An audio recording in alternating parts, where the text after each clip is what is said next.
Mwiriwe neza shuti bakunzi baruhuka Impa News, twizere ko mumeze neza cyane aho muherereye hari hose. Tubahaye ikaze noneho ubu tuvugana mu gihugu cy'i Burundi ibintu bibaye ibindi abadamu bafite abasirikare babo bari ku rugamba no mu burasirazuba bwa Repubulika Iharanira Demokarasi ya Kongo batanze icyifuzo cyabo ku ishyaka rya CNDD-FDD riri ku butegetsi. Kuri ubu Minisiteri y'Ingabo mu gihugu cy'u Burundi yagejejweho ibyifuzo by'abaturage, bari gusaba abagabo babo ndetse n'abana babo, no kuvuga ngo itsinda ry'abagore n'ababyeyi bihurije hamwe batangiye kugira icyo babaza leta y'u Burundi. Tugiye kugenda tubigarukaho tubirebere hamwe, ese iyi leta y'u Burundi iraza kubyitwaramo ute ko abasirikare benshi baguye ku rugamba kandi ntibatangarizwe, imiryango yabo ntitangarizwe ko abasirikare babo baguye ku rugamba. Iyi ni inkuru y'akababaro ikomeye cyane mu gihugu cy'u Burundi. Ibintu bishobora kuza guhindura isura kuko mushobora kuza kubona igisa n'imyigaragambyo ikomeye cyane hano mu gihugu cy'u Burundi. Ibyo bikubiye mu makuru tugiye kugenda tubagezaho, ariko kandi ntago turi bwirengagize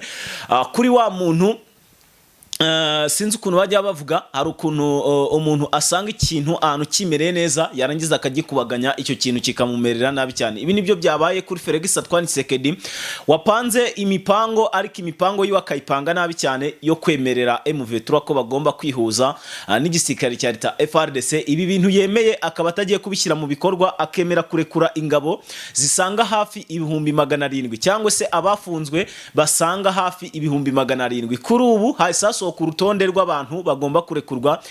Ku ikubitiro rya mbere hasohowe urutonde rw'abantu barenga 312 basohowe n'inyeshyamba za M23 ngo bagomba kurekurwa i Kinshasa. Ndaje mu kanya gatoya ndaza kurunyuzamo amaso mbabwire uko bihagaze cyangwa se uko byifashe mu buryo bumwe cyangwa se ubundi. Hanyuma kandi ndaza no kubabwira iby'urugamba rukomeye cyane rukomeje kubera ahantu bita mu Birubiru ndetse n'ahantu bita muri Kaniro ndetse n'ahandi bita Masisi Sud, by'umwihariko muri axe za Nyamaboko, babwire naho uko byifashe. Ikindi kandi ahitwa Ropa naho turaza tubabwire hari kurwanira bano barwanyi ba SRP, ubwo ngubwo nyine ndavuga bano ba Tumarubanga, ndababwira uko byifashe. Muri make mfite amakuru menshi cyane, ndagaruka ku kibazo cya FDLR ziteje umutekano muke cyangwa se ziteje inkeke kuri izi nyeshyamba za M23. So na makuru menshi cyane, cyo mbasaba no kubana nanjye. Narababwiye ngo amakuru ahari tuzakora, n'abadahari ntago tuzakora. Niyo mpamvu mujya mubona nkunda kurekura ibiganiro ntinze, mba ndimo nkusanya amakuru kugira ngo nze kubabwira amakuru y'ukuri namaze kwa ntohoza neza cyane gatanu kuri kagenzi ikako. So ubwo rero tugiye kwinjira mu makuru akomeye cyane. Ndasaba abantu gukanda kuri subscribe kugira ngo nyine tujye tubana umunsi ku munsi. Murumva ko iyo wakanze kuri subscribe tujye tubana neza cyane gatanu kuri kagenzi kako, kandi mu buryo bumwe cyangwa se ubundi tukabana neza cyane. Nyaboneka rero nawe ndagushishikariza gukanda kuri subscribe. So munyemerere twinjire neza hano mu gihugu cy'u Burundi, tutangira no mu mujyi Bujumbura rwagati, ubundi dukomereza Igitega ku biro bikuru bya CNDD-FDD cyangwa se ku biro bikuru bya Minisiteri ishinzwe ingabo, by'umwihariko ingabo nyine zibarizwa hano mu gihugu cy'u Burundi, cyangwa se ahangaha nyine twavuga yuko abaturage Minisiteri y'Ingabo hano mu gihugu cy'u Burundi bigaragara neza yuko isa naho yinjiriwe n'abamama n'ababyeyi n'abagabo basanzwe bafite abana babo mu gisirikare n'ubundi cya FDNB. Ibi ngibi rero bikagaragaza ko ahangaha abarundi batangiye gukorwa ku maso, sinzi ko nabivuga mu buryo bumwe cyangwa se ubundi. Bigaragara yuko batangiye kugira gute, batangiye gutekereza bakareba kure, bakibaza ese ni igiki kirakurikira nyuma yuko iyi ntambara igize gute irangiye. Sasa rero ahangaha harumvikana ikintu kidasanzwe. Niba abaturage bagiye kubaza ngo bagiye kwibariza amakuru y'abana babo n'ubundi babarizwa hano kuri tere y'urugamba aho bari kurwanya inyeshyamba za M23, ariko kugeza amagingo aya ngaya bakaba nta makuru yabo bagize gute bafite. Kugeza ubu ngubu ntibazi ngo abana se bariho, kubera yuko ngo ntibarataha ngo, kandi abeshi muri bo bahejeje imyaka 2 cyangwa se umwaka, abandi bahejeje amezi 6 yose. Kuva icyo gihe gushyika ubu ngubu ntago baragaragara neza hano mu gihugu cy'iwabo i Burundi, cyangwa se ngo bagaruke baze gusura ababyeyi babo, hanyuma abagabo bajye gusura abagore babo, hanyuma abagore bajye no gusura abagabo babo, kuko ntago hariyo abagabo gusa n'abakobwa bariyo basanzwe bafite ababyeyi cyangwa se bafite abagabo aho ngaho rero bakaba batarasubira mu gihugu cy'u Burundi. Ibi ngibi rero bikaba ikibazo gikomeye cyane. Aba baturage batangiye gutekerezaho baravuga ati reka tujye kubaza Minisiteri y'Ingabo tubabaze ese bimeze bite, kubera iki tutari kubona abana bacu kandi byitwa ngo kandi byitwa ngo nyine bari ku rugamba, bari kurwanira igihugu. Ati binoneho ni bwoko ki niba mutari kubasha no kukoherereza abana bacu, abandi abahungu bacu, abandi abakobwa bacu, abagore bacu, abandi abagabo bacu, nyine ukabona yuko ari ibintu byabaye bisa nkaho ari akavuyo. So urumva rero ko ibintu bitoroshye yawe na gatoya. Hanyuma rero ndagira ngo twihute neza cyane tujye no mu yandi makuru akomeye cyane ajyanye n'urugamba ruba rubera hano mu burasirazuba bwa Repubulika Iharanira Demokarasi ya Kongo. Twinjire mu bice bimwe na bimwe biri kugenda biberamo urugamba. Hanyuma mbere ko twinjira muri operation, reka mbabwire icyo Neva yabanje gusubiza bano baturage. Yababwiye ati mugende mutuze, muryame muhumure, abana banyu ni bazima kandi barakomeye, ikirenze ku kindi bari kurwana ku gihugu.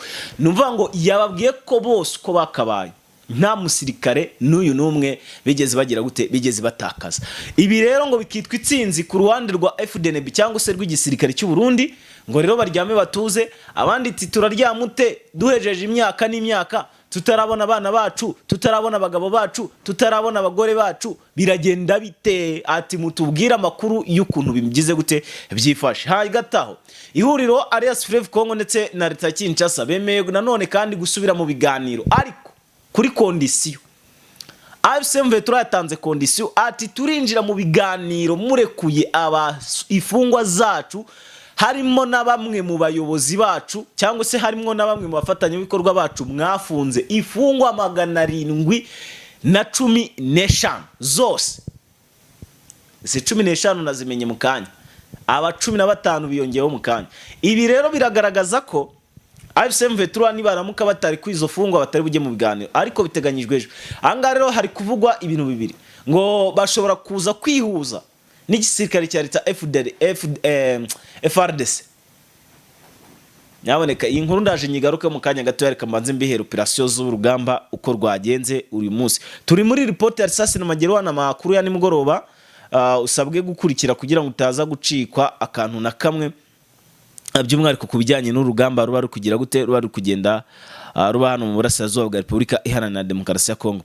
So amakuru rero aravugira ngo iki, amakuru ukuntu ari kungeraho avuga, haravugwa ibitero bishyashya nanone byongeye kubaho muri utu duce by'umwihariko tugize iteritwari ya Uvira.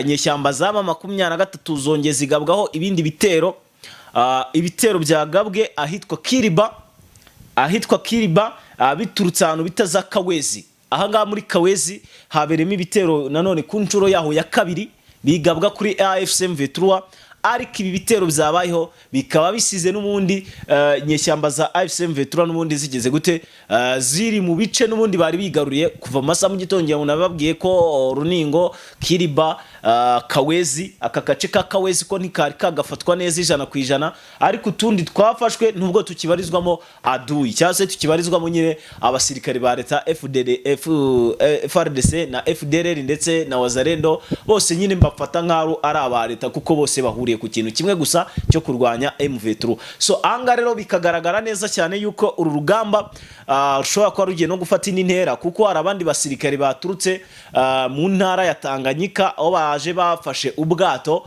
bakerekeza no mu mujyi wa Uvira, n'abandi basirikare ngo basanga hafi 473 bazanywe ku rugamba by'umwihariko bari bushyikira hano mu mujyi Uvira rwagati. Aba bose rero nta yindi gahunda, mission imwe gusa no kurwanya inyeshyamba zama 23. Amakuru ari kuvuga ko hano muri Runingo ahanga naho hari kumvikanamo urugamba rukomeye cyane, ariko reka manze mbabwire neza ko ahitwa Ruvungi ndetse na Bwegera naho haberemo urugamba, ariko uru rugamba rwasize mu kwicuza gukomeye cyane kw'ingabo zirwana ku ruhande rwa leta Kinshasa, aho bongeye gukubitwa kandi nanone bagakubitirwa areba inzega n'ubundi n'ihuriro rwana ku ruhande rwa leta ya Kinshasa. So ibi bintu rero byakomeje kugenda bigira gute abifata indi ntera mu buryo bumwe cyangwa se ubundi.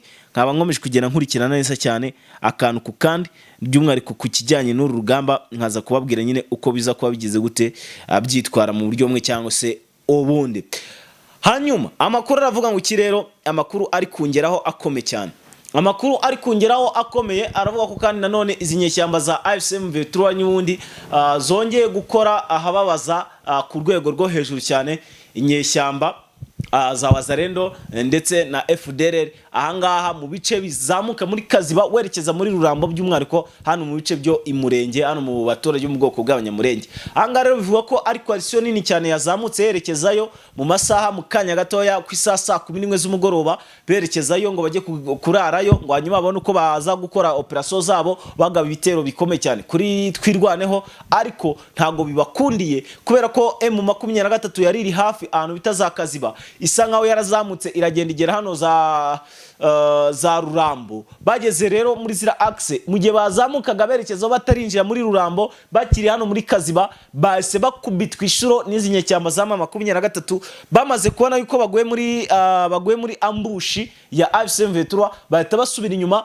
baragenda baparika hepfo gatoya ya Kaziba, ariko nanone bigeze mu kanya gatoya muri aka masaha ya 12 gutyo zishyira saa moya, barongera batabongera barasuguma, basugumye bahita bongera bakubitana n'ikindi gihiriri cy'ingabo za M23 baratsibagurana, ariko hagati aho ngaho n'umundi coalition isa n'icikamo intege, ariko baratatana banyura mu mashyamba. Ubu tuvugana nta makuru ahagije mfite avuga iby'urugendo rwabo naho bageze, gusa kuri ishuro nuko mnamenye yuko babatatanyirije mu mashyamba yara muri za Kaziba. So ubwo rero ndi kubikurikirana, ahubwo operation zabayeho nanone kandi zabaye mu Mikenke. Hano mu Mikeke naho havuzweyo ibitero bitari bikeya cyane nundi byagabwe ku nyeshyamba za M23. Ibi bitero kandi byasize n'ubundi hari uduce tumwe na tumwe twagiye twigarurirwa. Ibi ngibi bikaba byagize gute, byatangiye kugenda bihindura isura. Breaking news, ingabo nanone z'u Burundi zongeye guhunga. Nanone kandi ingabo z'u Burundi zirahunze nyaboneka. Ibi ngibi ndabona bikomeje kugenda bifata indi ntera mu buryo bumwe cyangwa se ubundi. Ingabo z'u Burundi zitangiye kongera guhunga mu buryo bukomeye cyane. Ayo nguko rero dore ngaba barimo baragenda igihirira ari beshi cyane, bari kumanuka berekeza muri Uvira mu mujyi rwagati. Ibi rero bingana no gukubitwa kwabo. Nyaboneka ndababwiza ukuri ko ibintu bitoroshye habe na gatoya. Ahangaraje habemo gutsindwa kwizi nyeshyamba za AFCM Ventura, plutôt za AFCM Ventura mu mbabarire. Haraza kwaho gutsindwa kw'ingabo z'u Burundi, habeho gutsindwa kwa Wazalendo, habeho gutsindwa kandi nanone kwinyeshyamba n'ubundi za FDLR. So ibyo byose wenda ndaza kubirebera hamwe mu kanya gato kari buze kuza, ariko amwe mu makuru nanone ari kungeraho by'umwariko ajyanye n'uru rugamba ruri kugenda ruba muri izi axe. By'umwariko nyine amakuru angezeho aravuga ko nanone bidasubirwaho mu buryo bweruye bwa nyabwo. Nanone iri tsinda ryari riri hano bita Mikenke, ahangaha bita hano kuri Kabasha, ahangaha bita ni uduce dukaritsiye twishi cyane. Muvandimwe ndabona ntiyatunyandikiye neza, ariko ngo habereye icyo bita igitero karundura agisize n'ubundi zino nyeshyamba za M23 zigeze gute, zigiye gufasha Twirwaneho. Ibi rero byose ngira ngo murumva ko ari ibintu biba bitagize gute, biba bitoroshye habe n'akana gatoya. So mukomeze mugende mubana natwe yamuze kubasha kugenda nyine musobanukirwa akantu ku kandi kubijyanye n'uru rugamba ruri kugenda rugira gute rubera hano mu burasirazuba bwa Repubulika Iharanira Demokarasi ya Kongo. So hanyuma andi makuru akomeye nanone mfite by'umwariko ajyanye n'uru rugamba ruri kuba hano ko kuri ishuro nanone hongeye kugaragara abandi basirikare badasanzwe ahangaha muri axe n'ubundi ahangaha mu nzira urimo uzamuka Ruvungi hagati niho wongeye akagaragara ibitero bikomeye cyane. Ari abasirikare b'u Burundi ngo badasanzwe ndetse n'aba FDLR badasanzwe bongeye kuzamukayo. Hanyuma mu nyemerere twinjire muri Masisi Side, ndaho mbabwire uko byifashe by'umwariko muri axe za Nyamaboko ya mbere ndetse na Nyamaboko ya kabiri. Haberemo urugamba rukomeye cyane muri umugoroba, ahandi naho bita mu Biru. Ahangaha hose yagiye humvikanamo urugamba rukomeye cyane. Hano muri Nyamaboko n'ahantu wahabaswe na FDLR nyinshi cyane, zikomeje kujya zihagaragara neza cyane muri zino axe, aho kuba bari kugenda bahangana na AFC M23 ariko bakagomeza kugenda batsindwa ariko ntibemere, ahubwo bakagerageza kuguma gukora ibishoka ibyo byose ngo bahungabanye umutekano w'abaturage nk'uko babisabwe na leta ya Kinshasa. Hanyuma dusoza aya makuru yacu, ndagira ngo mbabwire ko ahitwa muri Kaniro neza neza hose rero hakomeje kugenda haberamo urugamba rukomeye cyane. Ni muri zino axe n'undi za Nyamaboko ya mbere, Nyamaboko ya kabiri, Kawezi ndetse n'utundi duce tugiye dutandukanye na hano muri za Kaniro. Ikindi Thomas Rubanga akoze agashya muri mugoroba. Aya makuru tuyagaruke mu masaha mu gitondo, dusubire mu kanya gari imbere. Bye bye.